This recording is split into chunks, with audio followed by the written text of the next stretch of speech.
الحمد لله نحمده ونستعينه ونستغفره ونؤمن به ونتوكل عليه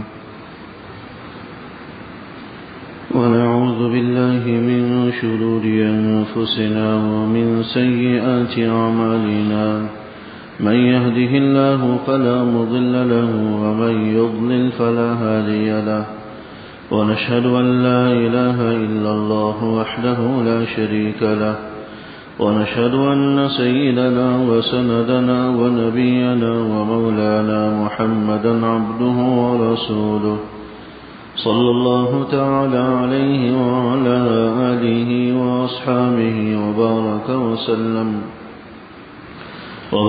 وسلم تسليما كثيرا أما بعد فأعوذ بالله من الشيطان الرجيم بسم الله الرحمن الرحيم يا أيها الذين آمنوا اتقوا الله وكونوا مع الصادقين صدق الله العظيم وصدق رسوله النبي الكريم ونحن على ذلك لمن الشاهدين والشاكرين والحمد لله رب العالمين. میرے قابل احترام بزرگ و محترم سامعین،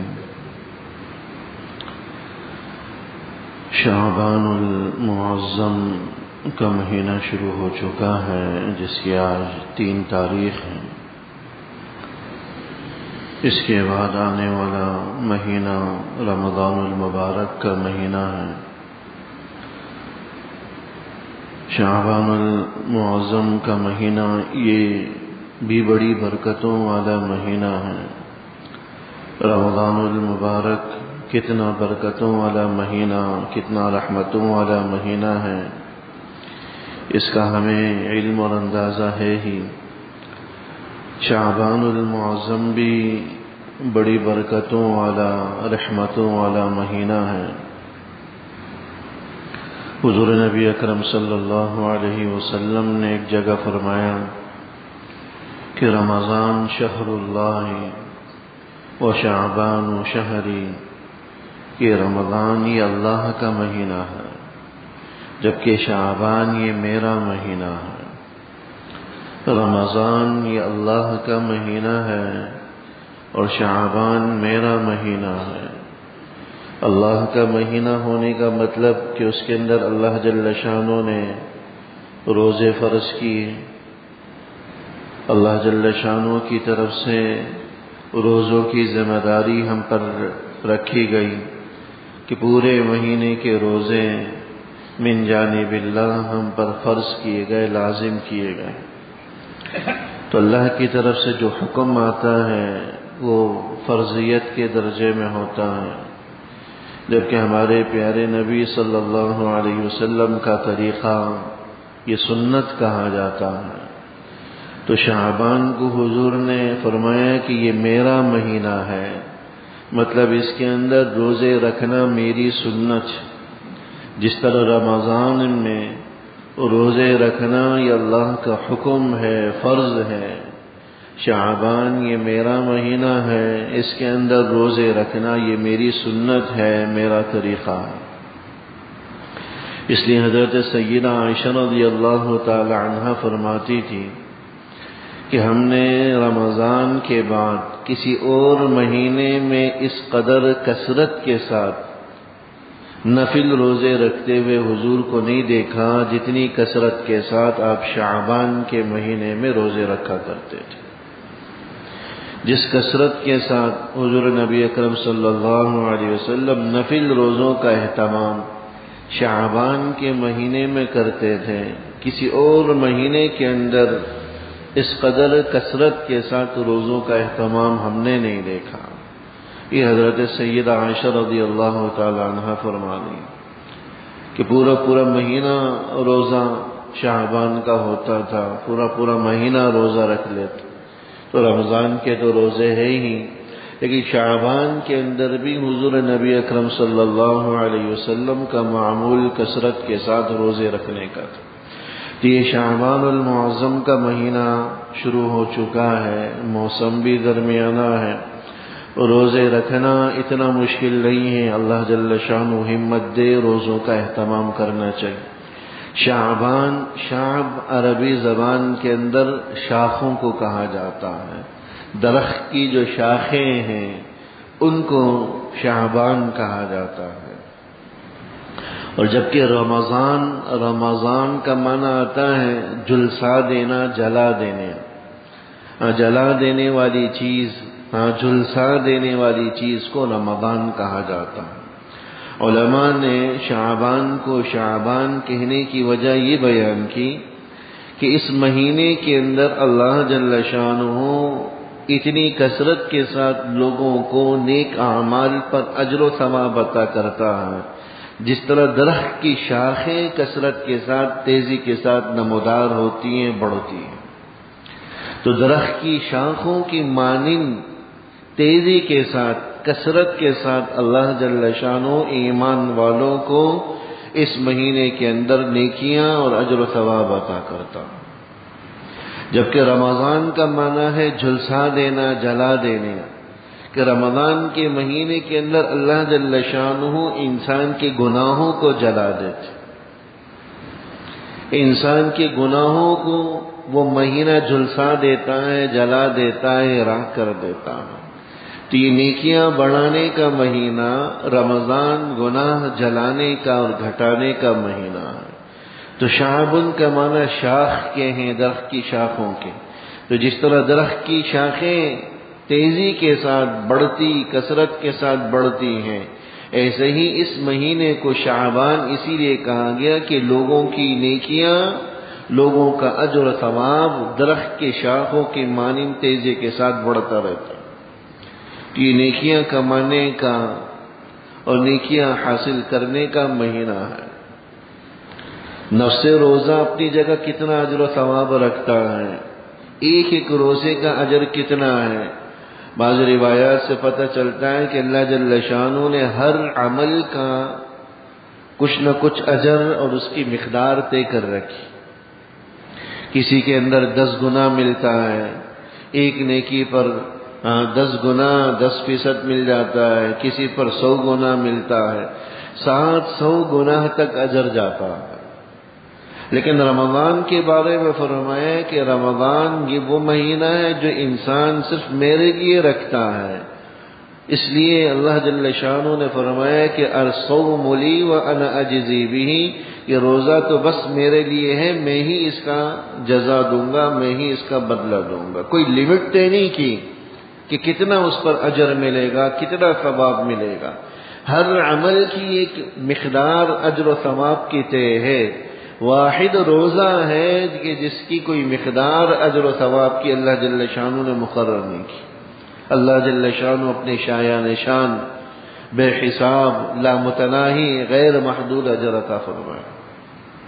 اور بعض روایات کے اندر آیا کہ ایک ہی دن، عام بخاری وغیرہ کے اندر، صحیح بخاری کے اندر بھی حدیث موجود ہے کہ انسان ایک دن کا روزہ رکھتا ہے تو اللہ جل شانہ اس ایک دن کے روزے کے طفیل اس آدمی کے چہرے کو 70 سال کی مسافت کے بقدر جہنم سے دور کر دیتے ہیں۔ یعنی جہنم سے اس آدمی کے چہرے کو اتنا دور کر دیا جاتا ہے جتنی 70 سال کی مسافت بندہ طے کرتا ہے۔ 70 سال میں جتنی مسافت اور جتنی دوری انسان طے کرے گا، اتنا ہی اللہ جل شانہ ایک روزے کے طفیل اس آدمی کو جہنم سے دور کر دیتے۔ اور بعض روایات کے اندر یہ بھی فضیلت آئی کہ ایک ہی دن کے روزے پر اللہ جل شانہ اس آدمی اور جہنم کے درمیان گھاٹی پیدا کر دیتے ہیں، ایک گہرا گڑھا کر دیتے ہیں، اور اس گہرے گڑھے کی بھی دوری اتنی ہوتی ہے جتنی آسمان و زمین کی مسافت اور دوری ہے۔ ایک ایک روزے پر اتنا اجر۔ آسمان و زمین کی مسافت کتنی ہے آج تک سائنس اس کا پتہ نہیں چلا سکی۔ سیارات، دیگر اجرام فلکیاں، ان کی جو مقداریں تو طے کر لی، ان کا بعد بھی بتلا دیا، ان کا حجم بھی بتلا دیا، ان کا قطر بھی بتلا دیا، ان کی مسافتیں بھی بتلا دی، ان کی جو رفتار بھی بتلا دی، لیکن آسمانوں تک مسافت کتنی ہے، آسمانوں تک کتنی دوری اور کتنا بعد ہے، اس کا پتہ کچھ بھی نہیں ہے۔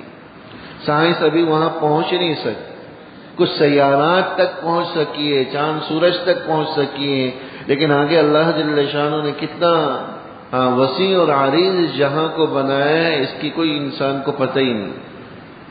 گویا کہ اللہ جل شانہ بے حساب اس آدمی کو جہنم سے دور کر دیتے ہیں ایک روزے پر۔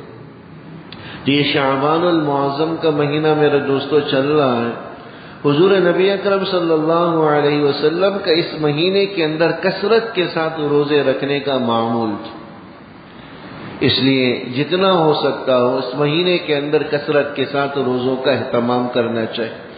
اسی کو حضور علیہ السلام نے فرمایا تھا کہ شعبان یہ میرا مہینہ ہے کہ اس میں تم میری اتباع میں، میری پیروی میں سنتوں کا روزوں کا اہتمام کرو، جس طرح رمضان یہ اللہ کا مہینہ ہے، اللہ کی حکم کی اطاعت کرتے ہوئے اس میں روزوں کا اہتمام کرو۔ تو رمضان میں تو روزے فرض ہیں، لیکن شعبان میں فرض نہیں، لیکن حضور کی سنت ہے، اور ہمارا یہ حق بنتا ہے ایک امتی کے ہونے کے ناطے کہ حضور نبی اکرم صلی اللہ علیہ وسلم کی اس طریقے کی ہم اتباع کریں، پیروی کریں۔ پھر کس مقصد سے اتنے کثرت کے ساتھ روزے رکھا کرتے تھے؟ حضور علیہ الصلوۃ والسلام کثرت کے ساتھ روزے رکھتے ہیں، بعض وجوہات احادیث اور کتابوں سے پتہ چلتی ہیں کہ حضور علیہ الصلوۃ والسلام فرماتے تھے کہ یہی وہ مہینہ ہے کہ اس مہینے کے اندر انسان کے بارے میں لکھ دیا جاتا ہے کہ اس کو کب دنیا سے رخصت ہونا ہے، کب اس کو دنیا سے چلا جانا ہے، موت کا وقت لکھ دیا جاتا ہے، رزقیں اس کی تقسیم کر لی جاتی ہیں، آنے والے واقعات، حادثات، جو کچھ بھی تا قیامت ہونے والا ہے، ساری چیزیں، بلکہ اس سال میں ہونے والا ہے، وہ چیزیں ساری کی ساری اس مہینے کے اندر لکھی جاتی ہیں۔ حضور فرماتے تھے کہ جب میرا عمل اللہ کی بارگاہ میں پیش ہو تو اس حال میں پیش ہو کہ میں روزے سے ہوں۔ تو یہ وہ مہینہ ہے کہ ہمارے اعمال اللہ کی بارگاہ میں پیش، اللہ کی طرف سے فیصلے آتے ہیں، اللہ کی طرف سے مقدرات کے فیصلے ہو رہے ہیں کہ پورا سال میں کیا کیا ہوگا، کس کے بارے میں کیا معاملہ، کس کا کیا معاملہ۔ تو ہمارا جب معاملہ اللہ کی بارگاہ میں پیش ہو تو اس حال میں پیش ہو کہ ہم روزے سے ہوں۔ ایک مقصد شعبان کے اندر کثرت کے ساتھ روزے رکھنے کا یہ تھا۔ دوسرا مقصد شعبان کے اندر کثرت کے ساتھ روزے رکھنے کا یہ تھا کہ تاکہ آنے والا جو مہینہ ہے اس کی تیاری انسان کر سکے۔ رمضان کے اندر جب تسلسل کے ساتھ پورے مہینے کے روزے رکھنے کا معاملہ آئے گا تو انسان پر بھار نہ ہو، کیونکہ جس چیز کی انسان مشق کر چکا ہوتا ہے، جس چیز کی انسان تمرین کر چکا ہوتا ہے، تو اس کو دوبارہ کرنا اس کے لیے کوئی مشکل نہیں ہوتا۔ جو بچہ پیپر کی تیاری کرتا ہے، امتحانات کی تیاری کرتا ہے، تو امتحانات اس کے لیے آسان ہوتے ہیں، لیکن جس نے کچھ پڑھا ہی نہیں، کتاب کھولی ہی نہیں، کوئی تیاری نہیں کی، تو اس کے لیے امتحان ایک بہت بڑا بوجھ ہے، بڑی آزمائش۔ تو ہم شعبان کے مہینے میں رکھ کر، روزے رکھ کر، گویا کہ رمضان کے لیے خود کو تیار کر رہے ہیں کہ رمضان کے اندر روزے آئیں تو ہمارے لیے مشقت کا باعث نہ ہو، تکلیف دہ نہ ہو، اس وقت شکوے ہمارے زبانوں پر نہ آئے کہ رمضان تو روزے تو بڑے مشکل ہیں، روزے تو بڑے مشکل ہیں، سخت ہیں، گرمی میں روزے رکھنا آسان ہے۔ اس قسم کے الفاظ شکوے والے ہمارے زبانوں پر نہ آئے، ہم شعبان کے اندر ہی خود کو اس کا عادی بنا دیں۔ تو ایک مقصد شعبان کے اندر کثرت کے ساتھ روزے رکھنے کا ہی۔ ایک تیسرا مقصد احادیث مبارکہ سے بھی پتہ چلتا ہے کہ جس طرح ہر فرض نماز سے پہلے کچھ سنتیں ہوتی ہیں، اسی طرح فرض نماز کے بعد بھی کچھ سنتیں ہوتی ہیں۔ جمعے کی نماز آج ہم پڑھ رہے تو جمعے سے پہلے بھی ہم کچھ سنتیں پڑھتے ہیں، 4 سنتیں پڑھتے ہیں، جمعے کے بعد بھی کچھ سنتیں پڑھتے ہیں. تو فرض عمل سے پہلے بھی کچھ سنتیں ہیں، فرض عمل کے بعد بھی کچھ سنتیں ہیں. تو رمضان کے اندر روزوں کا عمل یہ فرض کے درجے میں ہے. تو رمضان سے پہلے ہمیں کچھ مسنون روزوں کا ہمیں حکم دیا گیا. یہ بالکل ایسا ہی ہے جیسا کہ فرض نماز سے پہلے کچھ مسنون نمازیں، مسنون رکعتیں. ایسے ہی رمضان کے بعد، رمضان کے فرض روزے کے بعد شوال کے اندر بھی ہمیں کچھ روزے رکھنے کی تلقین کی گئی. 6 روزے شوال کے وہ بھی مسنون ہیں. اس کی مثال بالکل ایسے ہی ہے جیسے فرض نماز کے بعد کی سنت. تو ہر فرض عمل سے پہلے کچھ سنتیں رکھی ہیں، فرض عمل کے بعد کچھ سنتیں اور مسنون رکعتیں موجود ہیں. تو رمضان کا ایک فرض عمل روزوں کا ہے، تو اس سے پہلے کچھ مسنون روزے ہیں اور اس کے بعد کچھ مسنون روزے ہیں. اور ان سنتوں کا جو فائدہ ہوتا ہے وہ میرے دوستوں ایک بہت بڑا فائدہ یہی ہے کہ فرائض کے اندر اس کی ادائیگی میں جو ہم سے کمیاں کوتاہیاں رہ جاتی ہیں، کبھی خضوع صحیح سے نہیں ہوا، رکوع صحیح سے نہیں کیا، سجدہ صحیح طریقے سے جس طرح کرنا چاہیے تو نہیں کر سکے، جس دھیان اور توجہ کے ساتھ نماز ہمیں پڑھنی چاہیے تھی اس دھیان اور توجہ کے ساتھ ہم نہیں پڑھ سکے. کبھی ذہن یہاں گیا تو کبھی ذہن وہاں گیا، کبھی یہ سوچ کبھی وہ خیال، طرح طرح کے وساوس نماز میں ہمارے دماغوں میں پلتے رہتے، چلتے رہتے. تو یہ سنتوں کا ایک بڑا فائدہ یہ ہوتا ہے، سنتوں اور نفلوں کا، کہ ان فرائض کے اندر جو کمیاں کوتاہیاں ہم سے رہ جاتی ہیں اللہ ان کے ذریعے اس کی تلافی کر دیتے. تو رمضان کے مہینے کے اندر جب فرض روزے ہم رکھتے ہیں تو روزہ صرف پیٹ کا نہیں ہوتا میرے دوستوں، روزہ صرف پیٹ کا نہیں ہے. حدیث میں فرمایا تھا کہ بھائی کتنے روزہ دار ایسے ہوں گے کہ جن کو سوائے بھوکا پیاسا رہنے کی کچھ بھی حاصل نہیں ہوگا. تو انہوں نے پیٹ کا تو روزہ رکھ لیا لیکن زبان کا روزہ نہیں رکھا، پیٹ کا تو روزہ رکھ لیا لیکن آنکھوں کا روزہ نہیں رکھا، پیٹ کا تو روزہ رکھ لیا لیکن کانوں کا روزہ نہیں رکھا. روزے کا معنی آتا ہے صوم، عربی زبان میں اس کا معنی آتا ہے رک جانا، کسی بھی عمل سے رک جانا. گویا کہ ہم کھانے پینے سے رک رہے ہیں یہ بھی حکم ہے، لیکن ساتھ ساتھ نگاہوں کی بدنگاہی سے رکنے کا بھی حکم ہے، یہ بھی روزے کے مفہوم میں داخل. کانوں کو غلط سننے سے روکنے کا حکم، زبان کو غلط بولنے سے روکنے کا حکم، ہاتھوں کا غلط استعمال، قدم کا غلط استعمال، ذہن دھیان کا غلط استعمال، ان ساری چیزوں سے روکنے کا ہمیں حکم. اور کتنی غلطیاں ہم سے ہوتی ہیں. رمضان کا مشاہدہ ہم اور آپ کے سامنے ہے کہ جتنا زبانوں پر تلخ جملے رمضان کے مہینے میں ہم دیکھتے ہیں. روزے سے ہیں، طبیعت میں چڑچڑا پڑے، کبھی کس سے الجھ رہے تو کبھی کس سے الجھ رہے. طرح طرح کی جو ہے جھگڑے مارکیٹوں میں، گھروں میں، ہر جگہ نظر آ رہے ہوتے. یہ جو کمیاں کوتاہیاں ہم سے رمضان کے مہینے میں ہو جاتی ہیں تو اللہ جل شانہ اگلے پچھلے کچھ مسنون روزوں کے ذریعے اس کا ازالہ، اس کی تلافی کر دیتے. تو یہ کچھ حکمتیں اور کچھ مصلحتیں تھیں جو شعبان کے روزوں کے اندر اور شعبان کے مسنون روزوں کے اندر اللہ جل شانہ نے رکھی. حضور علیہ الصلوۃ والسلام نے ہمیں اس کی تعلیم و ترغیب. اور یہ بات ذہن میں بٹھا لیجئے کہ بھئی دین اتباع اور پیروی کا نام ہے. دین اس چیز کا نام نہیں ہے کہ ہم دین کو اپنی خواہشات یا اپنی مرضیات کے تابع کر لیں. ہمارا دل اگر کسی مہینے میں کسی دن میں روزے رکھنے کا چاہ رہا ہے لیکن شریعت نے اس میں حکم نہیں دیا بلکہ منع کیا ہے، تب دین یہی ہے کہ اس میں ہم روزوں سے باز رہیں. 27 رجب گزرا، کتنے لوگوں نے روزہ رکھا. حالانکہ کتابوں سے، فقہائے کرام کی عبارتوں سے، حضرت عمر رضی اللہ تعالی عنہ کے عمل سے پتہ چلتا ہے کہ اس دن منع کرتے تھے روزے سے تاکہ لوگ اس کو دین کا حصہ نہ سمجھنے لگے. اور ان مہینوں میں روزہ رکھنے کی ترغیب ہے. تو لوگ دین کو اپنی خواہشات کے تابع کرنا چاہ رہے ہوتے ہیں. دین نام میرے دوستو اس کا ہے کہ اپنی خواہشات کو ہم دین کے تابع کریں، نہ کہ دین کو اپنی خواہشات کے تابع کریں. دین کی کوئی بات آئے تو یہ نہ سوچے کہ ہمارا دماغ، ہمارا ذہن، ہمارا نظریہ کیا کہتا ہے. یہ دیکھیں کہ اللہ اس کے رسول کا کیا حکم ہے. اسی چیز کو دین کہا جاتا ہے. کسی ایک شرعی حکم کو بیان کیا جائے سود کی حرمت کا ہم بیان کرتے ہیں تو بسا اوقات ان لوگوں کو ناگواری ہو جاتی ہے جو سود کا استعمال کرتے ہیں. رشوت کا حکم بیان کرتے ہیں تو ان کو ناگواری ہو جاتی ہے جو رشوت ستانی کرتے ہیں. ناپ تول میں ڈنڈی مارنے کی برائی قباحت بیان کرتے ہیں، اس پر سزا اور وعید کو بیان کرتے ہیں تو ان کو ناگواری ہو جاتی ہے جو ناپ تول میں ڈنڈی مارتے ہیں. ملازمتوں کے اندر اوقات کار میں ڈنڈی مارنے کی برائی بیان کرتے ہیں تو ان کے چہروں پر پیشانی پر بل آ جاتے ہیں جو اس عمل کے اندر ڈنڈی مار رہے ہوتے ہیں.